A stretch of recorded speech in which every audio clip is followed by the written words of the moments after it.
سلامونه دوستانو، نن به په موبایل کې یو داسې طریقه درته وښیم یا یو داسې اپس درته وښیم چې د هغې په واسطه تاسو کولی شئ چې تاسو کومه ډیټا د موبایل څخه ډیلیټ شوې وي یا لکه عکسونه، ویډیوګانې، فایلونه او داسې نور، او تاسو غواړئ چې بیرته ترلاسه کړئ. دویم به دا سیټینګ درته پکې وښیم چې تاسو موبایل خرڅوئ چېرته یا یې بدلوئ. تاسو موبایل فارمټ کړلو، تاسو په دې باندې ویرېږئ چې کیدای شي دغه موبایل څوک زموږ کومه ډیټا ترلاسه کړي. نو هغې دپاره د دوه طریقې درته ښیم. لومړی به تاسو دغې دپاره چې کومه ډیټا تاسو ضایع شوي دو یا ډیلیټ شوي دو یا موبایل یې فارمټ کړی دی، لاس څخه درڅخه وتلي دو، نو څنګه ترلاسه کړم. هغې ته به تاسو یو اپلیکیشن ډاونلوډ کړئ د پلی سټور څخه. په دې هغه به کلیک وکړئ پلی سټور باندې، بیا به راشئ په دې سرچ باندې کلیک وکړئ، نه ورسته راشئ په دې به ولیکئ په ډیسک ډایګر ورته ولیکئ. په همدې ډول سره به سرچ کړئ. هغې نه بعد ما ته اوپن راغلی، نو تاسو به انسټال دلته راشئ، نو تاسو به همدغه سافټویر انسټال کړئ. هغې نه وروسته همدغې ځای څخه اوپن کولی شئ. که دغه ځای نه اوپن کوئ نو تاسو به د غټ بټن ورڅخه ووځئ، بیا راشئ په دې ډیسک ډایګر باندې کلیک وکړئ. هغې نه وروسته تاسو ته داسې درې اپشن درکوي. یو دی سرچ فار لاست فوټوز، که تونه کوم فوټو پټېون یا عکسونه ضایع شوي. دویم کې سرچ فار لاست ویډیوز، که کوم ویډیوګانې تاسو څخه ضایع شوي.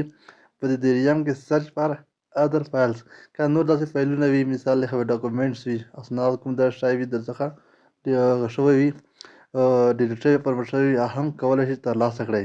هغې نه بعد به راشئ چې ته عکسونه پیدا کوئ، نو د سرچ فار لاست فوټوز باندې کلیک وکړه. یعنې وروسته کې لو اکسس باندې په کلیک وکړئ چې ته د پرمیشن درکړي. په دې پرمیشن کلیک وکړه، بیا ورشئ لو پرمیشن باندې کلیک وکړه. یعنې وروسته بیک شه، بیا لو. هغې نه وروسته کوم فایلونه چې تاسو څخه ضایع شوي وي، نو اوس به یې پیدا کړئ. همدغه فایلونه یې تاسو دپاره سکین کړل که نه، ولې سکینر 119 فایل یې سکین کړل. اوس چې کوم فایلونه غواړئ، که چېرته یو غواړئ، په یو باندې کلیک کوه،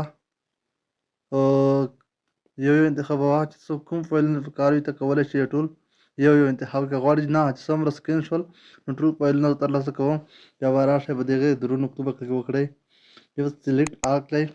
یعنې ورسره به د ریکاور باندې کلیک وکړئ. خو زه ټول نه ریکاور کوم، صرف تاسو د طریقې په خاطر باندې یو ریکاور کوم چې یو فایل ترلاسه کړم. زه غواړم چې ډي سلیکټ کوم، ان سلیکټ کړه. زه فرض مثال همدغه یو فایل سلیکټ کوم، بیا ریکاور باندې کلیک کوم. اوس همدغه فایل به ما دپاره ریکاور شي. کوم فایل چې غواړئ چېرته سیو شي، مثال ریکاور د شي په کوم ځای کې سیو شي، تاسو په دې کې دغه دویم انتخاب کړئ. هغې نه وروسته تاسو همدلته فولډر هم پیدا کولی شئ. په دې کې ریډ فولډر باندې کلیک وکړئ.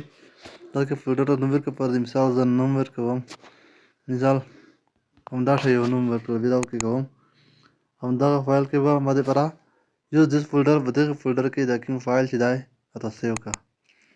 لو اجازه ورکړئ. نه وروسته به کوم فایل چې دی همدلته به سیو شي. اوس ځینې راځم دا نتنګ ورته وایم.